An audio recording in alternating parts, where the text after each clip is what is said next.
नमस्कार साथियों, आप सबका पुनः स्वागत है श्रद्धा एस्ट्रो ज्योतिष में। तो कुंडली विवेचना की श्रृंखला में आज हम लोग डिस्कस करेंगे कुंडली लियोनार्डो दा विंची। तो जब भी हम बात करते हैं किसी ऐसे व्यक्ति की जो अलग अलग प्रकार के अनुसंधान, अलग अलग प्रकार के रिसर्च में पूरी तरह से समाज को भूल गया, डूब गया, तो हम जानते हैं कि जो underground mining research, deep research जो लग्न राशि है उसका बहुत ही ज़्यादा महत्व रहता है। माने वृश्चिक लग्न राशि अष्टम भाव। और आप यदि हमारी ये सीरीज़ पूरी आप देख रहे हैं तो आपने ज़रूर अल्बर्ट आइंस्टीन जी का चार्ट भी देखा होगा। उनको भी वृश्चिक लग्न माने गहन जांच पड़ताल करना, इस प्रकार के विषय और वृश्चिक राशि का बल बहुत अधिक उनके भी जीवन में रहा। तो अब हम प्रयास करेंगे कि हालांकि लियोनार्डो दा विंची के व्यक्तिगत जीवन के बारे में कोई बहुत ज़्यादा स्पष्ट जानकारियां नहीं हैं। हमने ये जो चार्ट लिया है रेफरेंस एस्ट्रोलॉजर एलन, तो उनके ज़रिए हमें इनका डेट ऑफ बर्थ, क्योंकि वो इस लाइन में अध्ययन कर चुके हैं ऑलरेडी। कुछ पश्चिम के देशों में वैदिक तरीके से उन्होंने इनका चार्ट रेक्टिफाई किया है। तो हमें जो डिटेल हमने जो ली हैं वो इनके ज़रिए ही हमें प्राप्त हुई हैं। तो शुरुआत करते हैं। क्या क्या चीज़ें हैं जो चार्ट जब भी हम देखनी चाहिए। तो आप जानते हैं सबसे पहले, जिनको नहीं पता है लियोनार्डो दा विंची के बारे में, छोटा सा मैं ब्रीफ इंट्रोडक्शन दे दूं। वैसे तो किसी इंट्रोडक्शन के मोहताज नहीं है ये, फिर भी हम सबसे ज़्यादा उनको जानते हैं। एक बड़ा नाम उनका चित्रकार के रूप में है। हालांकि उन्होंने कई इंजीनियरिंग से संबंधित विषयों पर भी चित्र बनाए, लिखा, और मेडिकल चिकित्सा जगत के भी कई ऐसे चित्र उनके विषय में उन्होंने बहुत ही ऐसी जानकारी आज के 500 साल पहले इतने क्लियर पिक्चर उन्होंने बना दिए जो आज के समय पर भी बनाना, माने अगर किसी ने बहुत ही बारीक अध्ययन किया है आज के समय पर तो वो लियोनार्डो दा विंची के चित्रों को टक्कर दे सकता है। नहीं तो अभी भी माने आप जानते हैं जो विश्व प्रसिद्ध मोनालिसा चित्र आप जानते होंगे ज़रूर, और उसकी क्या मुद्रा है, उनके नेत्र किस तरफ देख रहे हैं, इस प्रकार की सारे, माने उस समय ये सब 3D इस प्रकार एनिमेशन और ये शब्द ही नहीं थे। और उस समय पर भी ऐसा चित्र बना देना अपने आप में एक बहुत बड़ा आश्चर्य बताता है। कहते हैं कि इनको 8वां भाव यानी कुछ ऐसे विषयों की जानकारी, ऐसे विषय उनको, क्योंकि 2 वर्ष लियोनार्डो दा विंची के भी, वैसे इनका मुख्य नाम तो लियोनार्डो ही था, ये कोई उपनाम नहीं है। दा विंची एक कस्बे का, ग्राम का नाम है। और इनके जीवन को लेकर भी शुरुआत में बड़े संघर्ष रहे। इनको किसी ने उपनाम तक भी नहीं दिया। ठीक हो गया, माने कोई ऐसी माता के लिए एक संकट उत्पन्न हो गया, पिता के लिए संकट उत्पन्न हो गया, तो इनको अपने पिता माता का उपनाम भी नहीं मिला। ये जो दा विंची माने विंची से संबंधित या जो उस कस्बे से बिलोंग करते हैं। तो आप जानते हैं कि इसीलिए मैं शुरुआत से कहता हूं कि कोई भी लग्न राशि हम बुरी ऐसा नहीं मानते हैं, बस अलग अलग स्थान होता है सबका। जो भी वृश्चिक लग्न, वृश्चिक राशि वाले हैं वो बहुत डीप रिसर्च, अगर उनको ये फील्ड मिल जाए, चाहे आध्यात्म हो, चाहे कोई ऐसा आधुनिक कोई विज्ञान हो, अगर वो उस रिसर्च में डूब गए तो इतना अधिक वृश्चिक लग्न राशि 8th हाउस वाले निकाल सकते हैं, इतना कोई भी नहीं निकाल सकता। और वृश्चिक को गुप्त पराक्रम भी है। यानी आप जानते हैं ये इसका जो प्राइमरी लॉर्ड मानते हैं वो मंगल को मानते हैं और इसका सेकेंडरी लॉर्ड केतु को मानते हैं। तो कोई भी चार्ट अब जब देखते हैं तो हम क्या देखते हैं, सबसे पहले लग्न, लग्नेश, चंद्र, चंद्रेश। तो कौन सा लग्न है? वृश्चिक लग्न और उदित लग्न में जो नक्षत्र मिला वो भी ज्येष्ठा। इसी प्रकार आप समझते हैं नक्षत्र गंडांत में, गंडमूल नक्षत्रों में ज्येष्ठा की गिनती होती है। ठीक है, तो उसी प्रकार के विषय और मुक्ति और जहाँ धर्म का मिलन होता है उसी को नक्षत्र गंडांत में माना जाता है। यानी उन विषयों के वो बड़े महारथी होते हैं। इस प्रकार के जब मोक्ष राशियाँ ज़ोडिएक की और नक्षत्र गंडांत ये सब मिलता है जब, तो व्यक्ति वो खोज सकता है जो एक सामान्य व्यक्ति उसके बारे में विचार भी नहीं कर सकता है। ठीक हो गया। मैंने मैं लियोनार्डो दा विंची के बारे में अपने कितना भी मैं अभी अपने आप को अभिव्यक्त करने का प्रयास करूं, मैं इनके बारे में पूरी डिटेल आपको बता ही नहीं सकता हूं। इन्होंने इतना अधिक अपने जीवन काल में कर दिया, लिख दिया, बना दिया कि किसी भी व्यक्ति के लिए इनके आविष्कारों को समझना बहुत कठिन है। लेकिन मैं ये जरूर कह सकता हूं कि कहीं ना कहीं आज जो मनुष्य उड़ रहा है, यानी एरोप्लेन, और कई ऐसी उपलब्धियां हैं, बोलते हैं कि टैंक के बारे में भी सबसे पहली जो परिकल्पना थी कि ऐसा मूविंग टैंक हो सकता है, वो भी लियोनार्डो दा विंची ने 500 साल पहले ड्रॉ कर दिया था। ठीक है, अलग अलग फेस एक्सप्रेशन, कौन से चेहरे हंसते समय कौन सी पर्टिकुलर मसल्स कितना स्ट्रेस दे रही है, इनकी पेंटिंग्स जब देखते हैं तो वो तक डिटेल कोई अगर बहुत ज़्यादा जानकार है तो वो ले सकता है। ठीक है, तो हमने क्या देखा? लग्न, लग्नेश, यानी पूरी तरह रहस्य, रोमांच से भरा हुआ इनका स्टडी है, इनका जीवन है। 8वां भाव लग्नेश कहाँ बैठा है? तीसरे भाव में। ठीक हो गया। हालांकि अलग अलग विषय इनके जीवन में रहे, हम कहने को इनको मूर्तिकार, अभियांत्रिकी माने इंजीनियरिंग से संबंधित, चिकित्सक यानी मेडिकल से संबंधित, दर्शन शास्त्र, लेकिन दुनिया में सबसे ज़्यादा जाना जाता है, सबसे ज़्यादा फेमस हुए तीसरे भाव, यानी तीसरा भाव में राइटिंग एबिलिटी, चित्रकला, इस प्रकार की संचार से संबंधित बड़े बड़े बल। और लग्नेश तीसरे भाव में उच्च का होकर धनिष्ठा नक्षत्र में बैठा हुआ है। और आप समझते हैं कभी भी लग्न का संबंध यदि जैमिनी पद्धति अनुसार आत्मकारक से हो जाता है तो वो बहुत बढ़िया माना जाता है। यानी बैठकर ध्यान लगाने में, इन सब विषयों के लिए बहुत बढ़िया माना जाता है। और इनके बारे में जब आप पढ़ेंगे तो आपको समझ में आएगा कि कुछ समय में, ये कोई 1-2 महीने नहीं, 1.5-2 साल लियोनार्डो भी कुछ ऐसा निर्वासित जीवन जिया जिसके बारे में कुछ किसी को जानकारी नहीं कि वो लगभग 1.5 से 2 वर्ष रहे कहाँ, वो किस प्रकार के कोई ऐसी साधना में रहे, रिसर्च में रहे, यानी पूरी तरह सामाजिक जीवन से वो कटे रहे। ठीक हो गया। और जब भी वृश्चिक देखते हैं तो केवल मंगल को नहीं, हम सेकेंडरी लॉर्ड केतु को भी देखते हैं। आप जानते हैं 8 नंबर का एक लाइन में अर्थ क्या होता है? छुप कर रहने वाला, ऐसा बोला जाता है। समाज में कुछ रहस्य से संबंधित इमेज जाएगी। और इसका जो सेकेंडरी लॉर्ड है केतु, वो 8वें भाव से एग्जीक्यूट कर रहा है। अगेन 8वां भाव एक प्रकार डीप अंडरग्राउंड रिसर्च, कई प्रकार से आप देखेंगे तो आपको बार बार 8वें का बल तो इनके चार्ट में मिलेगा ही मिलेगा। ठीक हो गया। और ज़ोडिएक का तीसरे भाव में, माने मिथुन राशि, जो कहीं ना कहीं भौचक्र में राइटिंग एबिलिटी और इस प्रकार ड्रॉ करने का, संचार से संबंधित विषयों को बताता है। तो रहस्य, रोमांच से संबंधित मिथुन केतु वहाँ बैठकर इस प्रकार की चीज़ों में रिसर्च करवाएंगे। और 8वां भाव हम एकांतवासा बोलते हैं। अपनी भाषा में हम ये भी बोलते थे कि जो शमशान भूमि है और शवों को जहाँ रखा जाता है और कब्रगाह, इस प्रकार की स्थानों को भी इस प्रकार जोड़ा जाता है।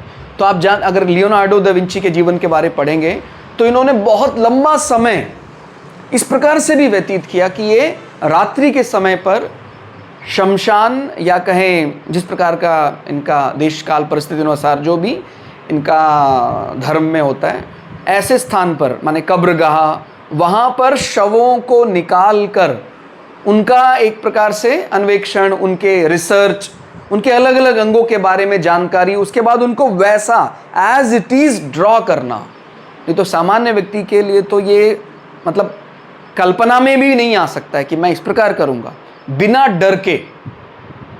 तो हम इसीलिए कई बार बोल देते कि 8वें भाव का जो व्यक्ति होता है उसको एक प्रकार माने डरना नहीं चाहिए उसको, मृत्यु संबंध, मृत्यु की देवता, ठीक हो गया। इस प्रकार वो चीज़ें उसका माने पॉजिटिव साइड माना जाता है कि भाई जैसे हम काशी विश्वनाथ को एक प्रकार से महाशमशान की भी संज्ञा देते हैं, तो उस प्रकार ऐसा भी हम जोड़ते हैं कि कई बार अगर आपका लग्नेश 8वें में बैठा है, आपको बार बार 8वें से संबंधित दिक्कतें हो रही हैं, तो आप ऐसे किसी स्थान में जाकर कोई अनुष्ठान करें और या शमशान भूमि में कोई ऐसा कंस्ट्रक्शन हेल्प करें, तो उसका भी वो जो मस्तिष्क है वो शांत रहे। माने डरना नहीं है। अगर लग्न हमारा या हमारा जो मन है 8वें से एग्जीक्यूट कर रहा है, तो 8वें को अपना बल बना लेना है। और सामान्यतः जब भी लग्नेश 8वें में या चंद्र 8वें में जाता है तो व्यक्ति को कुछ ऐसा बल प्राप्त होता है जो जिसको बोलते हैं ना कि वो पारलौकिक विषयों को जानना, ध्यान केंद्रित करना, ठीक हो गया। कुंडलिनी का भी माना जाता है 8वां भाव। और तो इसमें सबसे अधिक जो नाम आया वैसे चित्रकार में आया, वैसे मूर्तिकार भी माने जाते हैं। और इंजीनियरिंग की बहुत अच्छी समझ, आज के 500 साल पहले के जो कई ऐसे चित्र हैं, पैराशूट कह सकते हैं, उसके आविष्कार में बहुत बड़ी भूमिका लियोनार्डो दा विंची। माने आप इनको कुछ भी कह दें, आप इनको वैज्ञानिक कह लें, इंजीनियर कह लें, और बिना हायर एजुकेशन माने कोई ऐसा कोई बहुत स्कूलिंग नहीं हुई इनकी और कोई बहुत बड़े इंस्टीट्यूट में जाकर इंजीनियरिंग या मेडिकल की शिक्षा नहीं ली, फिर भी अपने आप में महारत और दर्शन शास्त्र इनको माने ईश्वर के संबंध में भी रिसर्च करने के लिए जाना जाता है। आप जानते हैं कि इनकी एक जो दूसरी प्रचलित पेंटिंग है उसमें भी इन्होंने ईसा मसीह का जो आखिरी भोजन था सभी शिष्यों के साथ, उसको बड़े अकल्पनीय ढंग से इन्होंने ड्रॉ किया था। मतलब वो कल्पना से परे, एक सामान्य व्यक्ति तो कल्पना भी नहीं कर सकता है, उन्होंने उसको ड्रॉ कर दिया। आज भी वो मतलब जब कोई व्यक्ति उस पेंटिंग को निहारता है तो वो घंटों बस यही समझता रहता है कि सारे शिष्यों के विचार किस किस प्रकार क्या क्या कह रहे हैं। हजारों प्रश्न एक ही पेंटिंग, उसके जरिए वो वहां पर अगर कोई ध्यान से देखे तो उसके उत्तर वहां उसको मिल सकते हैं। ठीक हो गया। उसके बाद आगे बढ़ें तो लग्नेश व षष्टमेश, मंगल का अपनी उच्च राशि मकर में होकर संचार लेखनी भाव में होना। ठीक है। और अगर आप ध्यान से देखें तो समाज में जो हमारी वर्चुअल इमेज प्रोजेक्ट होती है वो आरूढ़ से होती है। वहाँ पर मीन के बुद्ध बैठे हुए हैं और बुद्ध को भी बोलने में और लेखनी में माहिर माना जाता है। हालांकि जब भी बुद्ध जैसा ग्रह जो है वो डेबिलिटेटेड हो जाता है, नीच का हो जाता है, तो उस बल को वो शुरुआत में संकोच से रखेगा, माने अभिमान नहीं करेगा। आप जानते हैं जब कोई ग्रह एग्जॉल्टेड होता है, उच्च का होता है, तो फिर वो उस विषय को बड़े ठोक पीट कर सबके सामने रखता है, माने बड़े अभिमान से। ये बड़े संकोच से इमेज ऐसी आरूढ़ से हमारी वो वर्चुअल इमेज ऐसी जाती है कि भाई कई लेखनी संबंधियों को इन्होंने बहुत ही संकोच से रखा। बाद में जैसे जैसे माने लियोनार्डो दा विंची के जीवन के बाद में इनका और अधिक सम्मान बढ़ता गया। ठीक हो गया। और यहाँ से देखेंगे तो जो उच्च का मंगल है वो इनके एकादश भाव, इच्छा पूर्ति भाव में बैठा है, और सर्वष्टक वर्ग का भी पूर्ण बल तीसरे भाव को प्राप्त है। ठीक है। फिर और आगे बढ़ें तो वृश्चिक का द्वितीयक स्वामी केतु अष्टम में भौचक्र की संचार राशि में उपस्थित, यह हमने डिस्कस किया। चंद्र कुंडली से भी लग्नेश शनि अष्टम में है। तो ये एक महत्वपूर्ण विषय है कि हम चंद्र कुंडली का मतलब होता है मेरा स्वयं के ऑब्जर्वेशन, मेरे स्वयं के बारे में, मेरे जीवन को अगर मैं कैलकुलेट कर रहा हूं तो चंद्र कुंडली। मेरी रियल इमेज जो आस पड़ोस के लोग मुझे देखते हैं वो वृश्चिक, और जो जिन्होंने मेरे बारे में कुछ अधिक पढ़ा नहीं, केवल इधर नाम सुन लिया, पहली दफ़ा मेरा चित्र देख लिया, वो आरूढ़, और आरूढ़ ज़्यादातर सेलिब्रिटीज़ के साथ देखा जाता है। और आप समझते हैं फैन फॉलोइंग, आरूढ़ कभी भी पंचम भाव के साथ संबंध बनाता है तो जानने वालों की संख्या निश्चित रूप से बढ़ ही जाती है।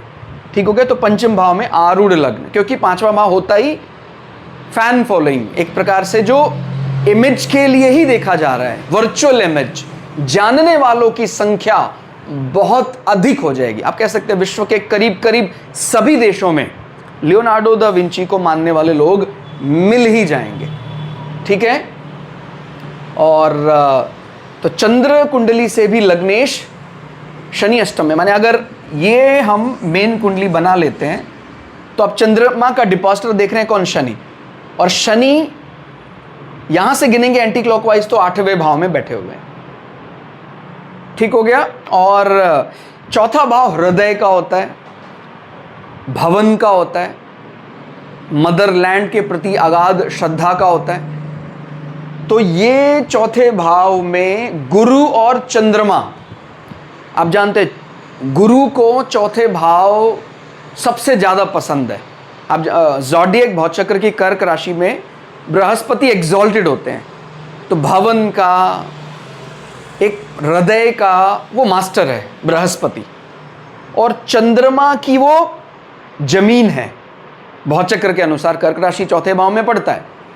हम चौथा भाव हृदय का भी बोलते हैं, हमारी विद्या, मतलब जो हम किसी यूनिवर्सिटी में जाके प्राप्त करेंगे वो पंचम भाव है, लेकिन जो हमारा कोर इंटरेस्ट है, हमारी एजुकेशनल एबिलिटी है, उसके लिए हमें किसी यूनिवर्सिटी में जाने की जरूरत नहीं है। बस मेरा जो गहन चिंतन है वो चौथे से उत्पन्न होता है।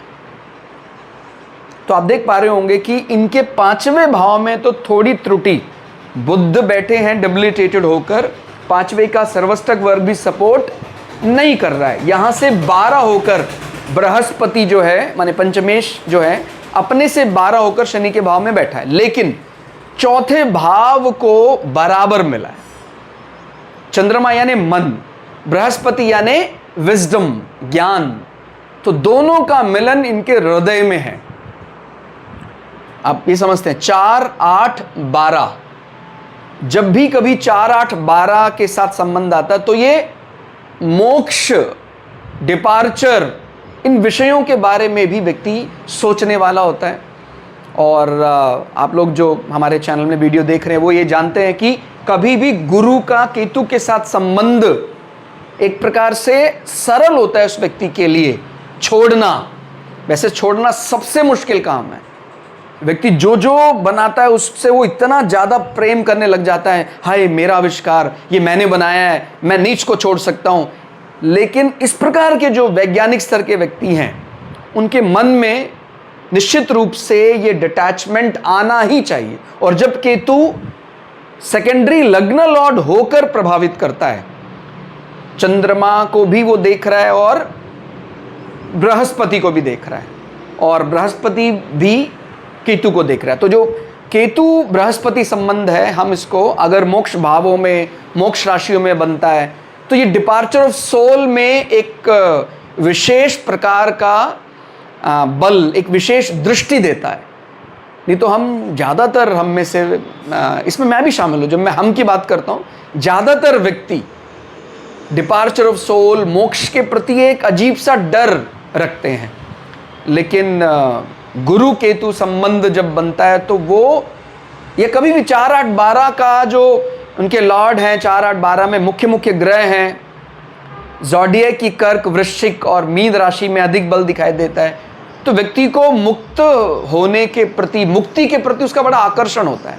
उसको मृत्यु से भय भी धीरे धीरे समाप्त हो जाता है। तो आप समझ सकते हैं कि ये जो शमशान का भय है, या जो ग्रेवयार्ड, कब्रगाह का भय सामान्यतः सब में रहता ही है, लेकिन आप ये समझ सकते हैं कि इन्होंने रूटीन बना लिया था कि कब्रगाह में डेली जाना ही जाना है, और वो कोई कुछ महीनों नहीं, कई लंबे समय तक चलता रहा ऐसा। तभी वो रहस्य उद्घाटन कर पाए जो एक सामान्य व्यक्ति कल्पना भी नहीं कर सकता था आज के 500 साल पहले। ठीक हो गया। और शतभिषा जो नक्षत्र है शतभिषा नक्षत्र के बारे में भी आपने जरूर पढ़ा होगा। शतभिषा नक्षत्र को वैद्यों का नक्षत्र भी कहते हैं। माने अगर उसमें इस प्रकार की चार्ट में वैसी वैसी चीज़ें दिखाई दे रही हैं कि भाई जातक का जो दशमेश है वो भी छठे भाव में रोग रिपुर्ण में जाके एग्जॉल्टेड होकर बैठा हुआ है, तो अगर वो नक्षत्र भी कुछ वैद्यों का माने डॉक्टर से संबंधित है, हमें और भी बल देगा। इसका देवता वरुण माना जाता है। वरुण को बोलते हैं, वो सुर और असुर के बीच में एक ब्रिज का काम करता है। जो वरुण देवता हैं उनको दोनों ही साइड से सिंपैथी प्राप्त है।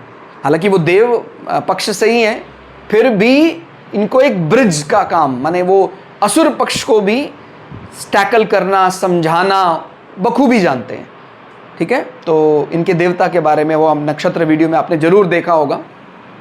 दोनों का क्लोज कंजंक्शन है, बृहस्पति चंद्रमा के साथ एकदम, माने हमारा जो मन है, हमारा मति है, उस पर शुद्ध ज्ञान एकदम हावी है। उसको किसी दूसरे से बहुत ज़्यादा उधार लेने की कोई ज़रूरत नहीं है। इनकी जीवनी पढ़ेंगे तो आपको थोड़ा थोड़ा समझ में आएगा कि जब इनके पिताजी ने, माने क्योंकि स्कूलिंग तो इन्होंने स्कूल में तो गए नहीं है, केवल इनको थोड़ा सा राइटिंग और स्कूल में उतना ही प्राप्त हुआ, बहुत थोड़ा सा, और बाकी थोड़े बड़े हुए तो इनके पिताजी ने एक मूर्तिकार के पास इनको भेजा और इनको कई ऑफ़र भी ऐसे मिले जल्दी ही कि आप हमारे साथ काम कर लीजिए, लेकिन उन्हें किसी के साथ काम करने की बजाय स्वयं ही एक माने नया माइलस्टोन रखने का विचार बनाया कि मैं स्वयं ही बनाऊंगा, मैं किसी के नीचे रहकर किसी एकेडमी में ऐसा कुछ काम करके किसी के लिए नहीं काम करूंगा।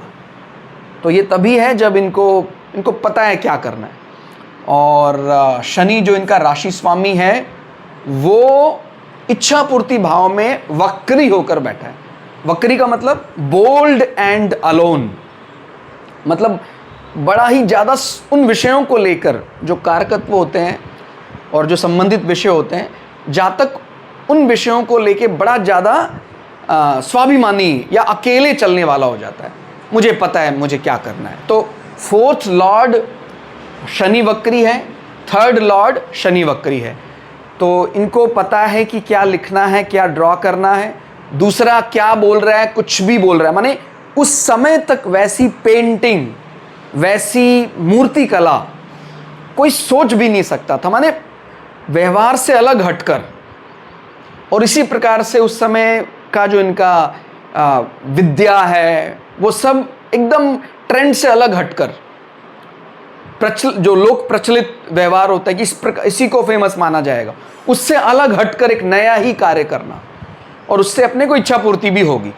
और शनि हम जो सेवक के साथ जोड़ते हैं, तो ऐसे व्यक्तियों के, जब शनि राशि स्वामी होकर अच्छे भाव में बैठे हैं, बली हैं, तो ऐसे व्यक्तियों के नीचे जो काम करने वाले कर्मचारी हैं वो भी इनसे बड़े प्रसन्न रहते हैं। माने अपने होने का व्यक्ति ज़्यादा धौंस नहीं देता है। मैंने बोला बोल्ड एंड अलोन, कि जो शनि संबंधित कारक माने जाएंगे कि भाई अगर मेरे नीचे कोई सर्विस, कोई नौकरी कर रहा है तो उसको मैं नौकर की तरह नहीं देखूंगा, मैं जहाँ तक संभव है उसकी मदद के बिना भी अपने सारे कार्य कर लूँगा। ठीक हो गया। और शनि इनका आमात्य कारक है। आमात्य कारक जैमिनी ऋषि अनुसार बोलते हैं कि अगर आप समझते हैं कि जैमिनी ऋषि और पराशर ऋषि, अब कई बोलते हैं अलग अलग पद्धति है। देखिए कुछ भी कहीं भी लोग अपने नाम पर पेटेंट करा लेते हैं, ऐसा वैदिक संस्कृति में तो ज़्यादा नहीं होता है वैसे, लेकिन जब दूसरे संस्कृति से हम बड़ी प्रेरित हो जाते हैं तो ये पेटेंट कराना, कॉपीराइट मेरा है, ये वेद का भी ये ज्ञान मैंने बनाया है, ऐसा। तो देखिए वो अपने आप में एक ही है, वो ज्योतिष अपने आप में कंप्लीट ही है। ठीक हो गया। माने हम जब पराशरी पढ़ते हैं तो वहाँ पर भी हमें जेमिनी अपने आप दिखाई देते, तो उसको अपने आप में माने ऐड ऑन कर देंगे उसका तो और अच्छा होगा, लेकिन अपने आप में एक अलग बना देना, मैं इसका महारत हूँ, ये मुझे लगता है अपने अन्याय है ज्ञान के साथ। You should be always complete. मतलब अगर एस्ट्रोलॉजी पढ़ रहे हैं तो पता ही होना चाहिए, मतलब इनमें कोई विद्रोह थोड़ी है कि भाई भृगु ऋषि जो बता रहे हैं वो उनके आगे पराशर नहीं बता सकते हैं, या भृगुनंदन शुक्र नहीं बता सकते हैं, वो एक ही है। ठीक हो गया, शिष्य माने जाते हैं जैमिनी ऋषि पराशर के। तो वो जो ज्ञान है उसको एक ही प्रकार का मानना है, उसको कोई वो एक दूसरे प्लैनेट से आया, वो दूसरे प्लैनेट से आया, ऐसा नहीं मानना है। जब हम शास्त्र की बात करते हैं तो शास्त्र में हम अलग अलग गुरु हो सकते हैं, लेकिन वो शास्त्रीय बात है ऐसा वाक्य ज़्यादा इस्तेमाल करते हैं। ऐसा तो नहीं बोलते ना, शास्त्र की बात है भाई ये विश्वामित्र ने बोला है, ये वशिष्ठ ने बोला है, तो विश्वामित्र का मैं मानूंगा, वशिष्ठ का नहीं मानूंगा, शास्त्र का मानूंगा, ऐसा बोलते हैं। तो ऐसे ज्योतिषी मतलब जब ज्योतिष की बात करते हैं, एस्ट्रोलॉजी की बात करते हैं, आजकल डिवाइड करने लगे और अलग अलग सूत्रों को अपने नाम से भी बताने लगे कि ये सूत्र मैंने आइडेंटिफाई किया है, मैंने पहचान दी, इसलिए ये मेरे नाम से आप जानिए इसको। लेकिन जो शुद्ध वैदिक ज्ञान की जहाँ बात आती है, वहाँ पर ज्ञान को अपने नाम से कॉपीराइट, अपने नाम से पढ़ाना, ऐसा प्रचलन तो कम ही देखने में आता है। शुद्ध वैदिक ज्ञान में तो हमने यही पढ़ा है, नहीं तो फिर सारा का सारा वेद का मतलब ही ज्ञान होता है। सब लोग अपने दो दो श्लोक अपने नाम से ही कॉपीराइट करा लेते। सब ऋषियों ने मिलकर एक संग्रह किया और उसको हम शास्त्र बोलते हैं शास्त्रीय मर्यादा। तो आपको समझ में आ रहा, माने जो ये कारक वाला प्रभाव है कि जैमिनी ऋषि बोलते हैं कि अगर आपका कुछ ऐसा दूसरे भाव से संबंधित, चौथे भाव से संबंधित, यानी कुछ धन से संबंधित ग्रह आमात्य कारक है तो ये और भी अच्छा हो गया। आप समझते हैं, जो पराशरी में तो हम एक प्रकार से स्थिर कारक मानते हैं, जैमिनी में हम अलग अलग कारकत्व तय करते हैं। तो आमात्य मेनली रिप्रेजेंट करता है सेकंड और 11th, माने इनकम, धन, आगमन, इस प्रकार की बात। तो जब हमारा आमात्य कारक 11th हाउस में बैठा है और वो बढ़िया राशि स्वामी होकर बैठा है, वो 4th का लॉर्ड भी है भवन सुख के लिए, तो वो उसका बल देता ही है। ठीक हो गया। सामान्यतः इनको रहने के लिए अच्छे भवन, अच्छे अधिकारियों की अनुशंसा से प्राप्त हुए, और एक प्रकार जो जिसको बोलते हैं आर्किटेक्ट, मतलब डिज़ाइन ड्रॉ करना। देखिए, केवल अगर हम बात करते हैं कि संचार, कम्युनिकेशन और राइटिंग एबिलिटी, तो उसमें तीसरा भाव वैसे वो ज़्यादा हाईलाइट। लेकिन अगर हम बात करते हैं एक भवन निर्माण करने वाला आर्किटेक्ट, इस प्रकार के मैप को भी आप इसमें शामिल कर सकते हैं। उसमें चौथे भाव की भी बहुत बड़ी भूमिका होती है। वास्तु का अच्छा जानकार भी हम चौथे से देखते हैं। तो यहाँ मन का कारक चंद्रमा बैठा है, और आप देख रहे हैं गुरु और चंद्रमा का मिलन इस लग्न के लिए क्या है। गुरु और चंद्रमा का मिलन इस लग्न के लिए प्रबल धन योग पैदा करता है। धन योग का मतलब होता है जिससे कुछ पैसा कमाया जा सकता है बड़ा। तो इसमें बहुत बड़ी भूमिका इस विषय की रही। आपने पढ़ा होगा जरूर कि कई अलग अलग शहरों में लियोनार्डो ने वास किया, जहाँ के बड़े बड़े अधिकारियों ने अपने प्लानर के रूप में, और कैसे क्या वेपन बनाए जा सकते हैं उनके रूप में इनको अपने साथ रखा। इन्होंने ऐसे ऐसे नक्शे उस समय पर ड्रॉ किए जो आप आज 500 साल के बाद गूगल मैप पर जैसा देखते हैं, उस प्रकार के नक्शे इन्होंने ड्रॉ किए।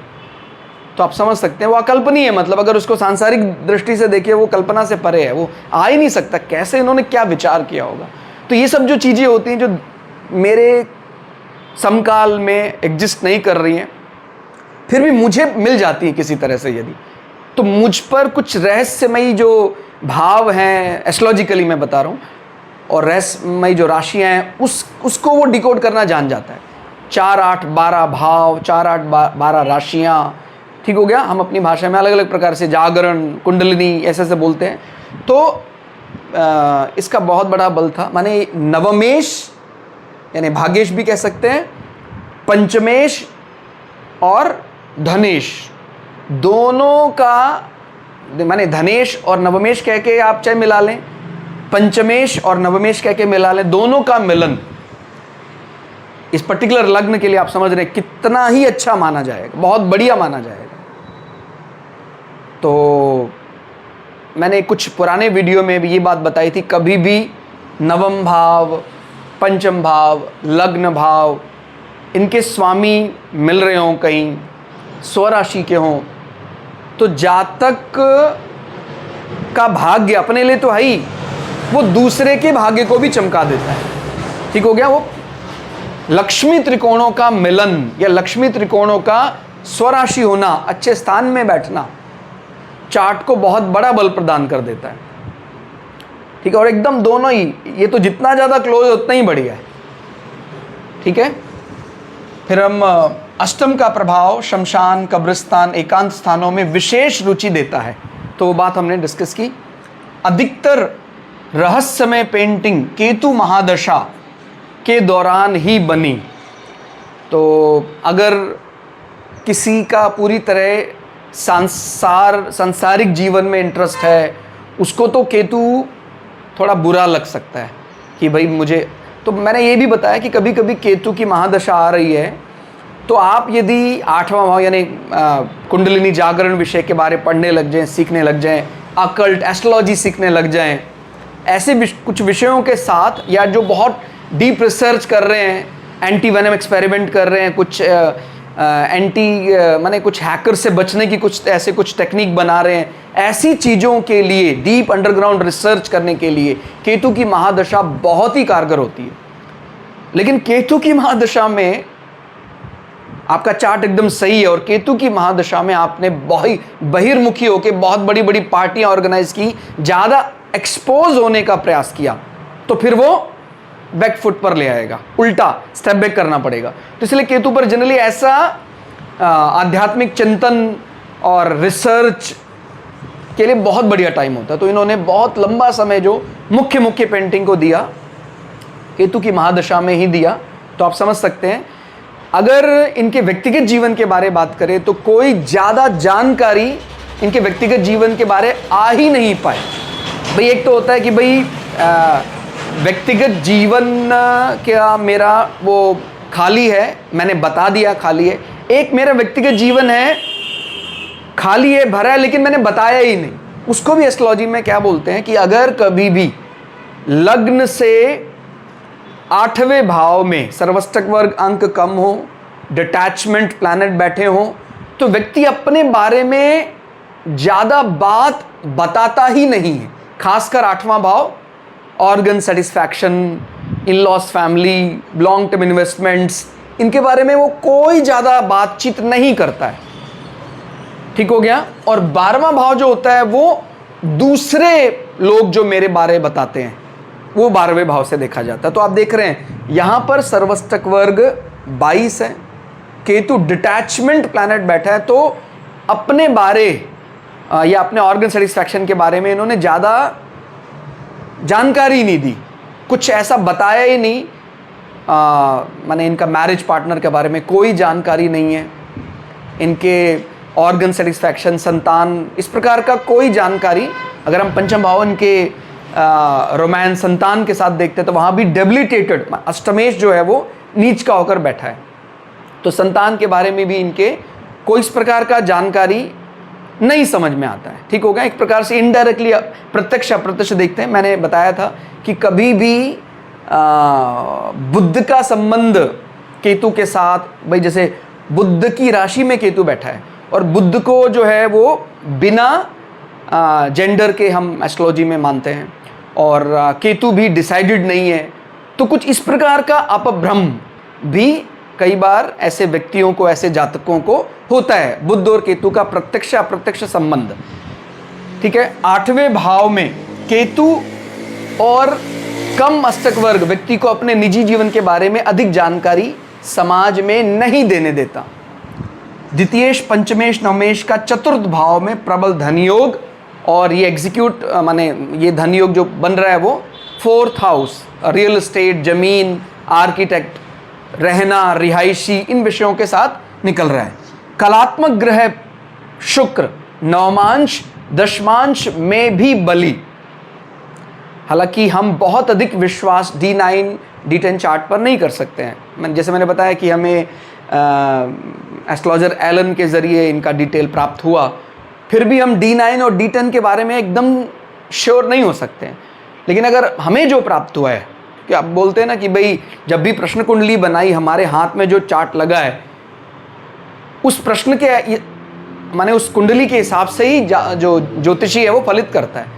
तो जो हमने इनका बर्थ डिटेल हमें मिला, उस हिसाब से इनका D9 और D10 में कलात्मक ग्रह शुक्र बहुत अच्छी, माने दोनों ही चार्ट में मकर का बल है, दोनों ही मकर लग्न आ रहे हैं D9 और D10 में, और वहाँ पर शुक्र जो है वो एग्जॉल्टेड है तीसरे भाव में, D9 में भी D10 में भी, दोनों में ही सेम उच्च का है, कलात्मक ग्रह माना जाता है। और यहाँ पर 7वें भाव में शुक्र बैठा है। शुक्र को वैसे अगर रति सुख के लिए देखें तो वो ठीक माना जाता है, लेकिन भाव का सर्वष्टक वर्ग जो है वो 22 अंक है। चंद्र कुंडली से यदि हम 7वें पर विचार करें, उसका स्वामी सूर्य एक प्रकार से एग्जॉल्टेड है, सूर्य को राजा इस प्रकार से संज्ञा दी जाती है। लेकिन समाज में कोई भी इनके वैवाहिक पार्टनर पक्ष या मैरिड लाइफ का सुख इनको देखने में नहीं आया।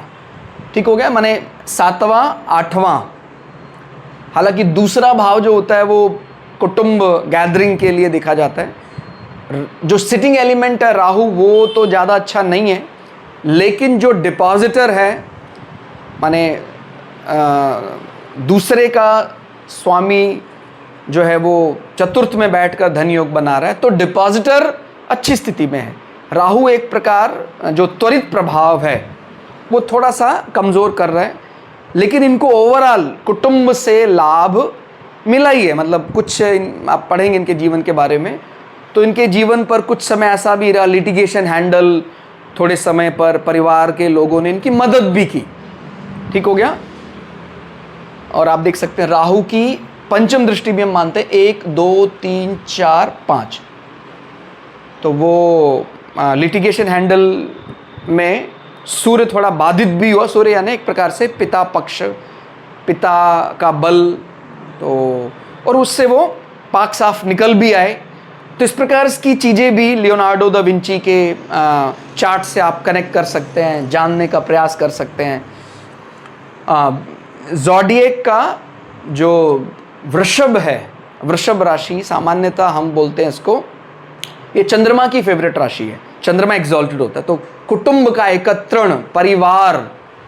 तो जब हम कुटुंब की बात करते हैं तो उसमें मेरा परिवार किसी कारण से नहीं भी बसा, लेकिन मुझे परिवार कुटुंब में ऐसा रहने का सुख मिला ही।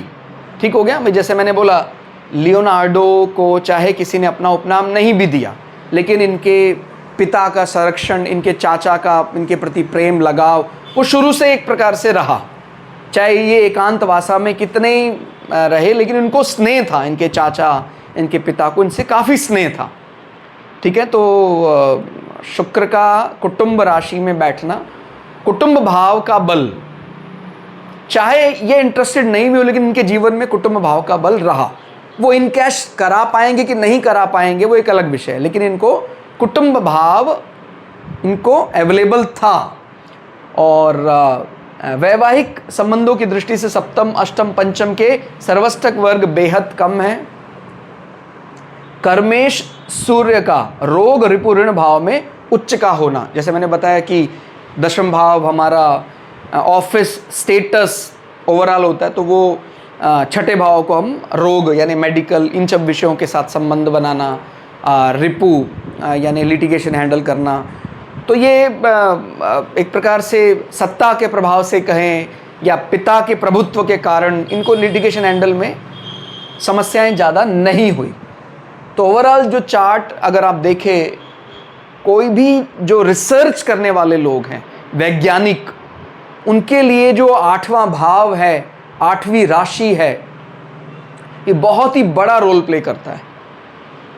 तो इसलिए मुझे लगता है ये, हालांकि हमने तो शुरू से अपने चैनल में कभी भी इस बात को नहीं माना, ना मानेंगे कि भाई ये राशि अच्छी नहीं होती, ये ग्रह अच्छा नहीं होता है। भाई मेरे जीवन को अगर मैं अलाइन कर लेता हूँ उस अनुसार तो सब अच्छा हो जाता है। कहता है ये दुर्योग बन गया, हो सकता है वो दुर्योग हो, लेकिन मैं उस दुर्योग का प्रयोग अपने शत्रुओं के विनाश के लिए करूं। ठीक है। तो इसलिए भाई जैसे मेरा छठे भाव में क्रूर ग्रह बैठे हैं तो कहेगा भाई तुझे तो लिटिगेशन में दिक्कतें हो सकती हैं, लेकिन मैं उस प्रकार की क्रूरता से शत्रु का विनाश भी करने के लिए मैं उस बल का प्रयोग कर सकता हूँ। ठीक है, तो इसलिए हर बार हम एस्ट्रोलॉजी ज्योतिष को अगर कंस्ट्रक्टिव यानी एक बनाने वाले तरीके से देखने लग जाएंगे तो फिर एस्ट्रोलॉजी हमें सुख देगी, लोक भी परलोक भी। और अगर हर बार एस्ट्रोलॉजी को ऋणात्मक रूप से देखेंगे, बार बार मैंने बताया, फिर भी हम वही सेम गलती करते हैं कि सर ये तो मारक भी है, ये तो बाधक भी है, ये तो केंद्राधिपति दोष में है। वो जब हम पढ़ते हैं, एक्चुअली जब एस्ट्रोलॉजी पढ़ते हैं तो सब कुछ पढ़ाया जाता है, लेकिन कुछ शब्द आपने अजीब सुन लिए हैं तो उसका मतलब वो खराब ही होगा, ये जो हमारी मानसिकता वो ठीक नहीं है। जैसे मैंने गुरु चांडाल योग के बारे में भी कुछ पुराने वीडियो में विस्तार से बताया, ये नाम सुनने पर अरे गुरु चांडाल खराब ही होगा, ऐसी हमने परिकल्पना बना ली। लेकिन आप लोक व्यवहार में जो प्रचलित चीज़ें हैं उन पर भी गौर करें। आज के 500 साल पहले रहते थे ऐसे आज नहीं रहते हैं, एकदम अलग प्रकार का जीवन है।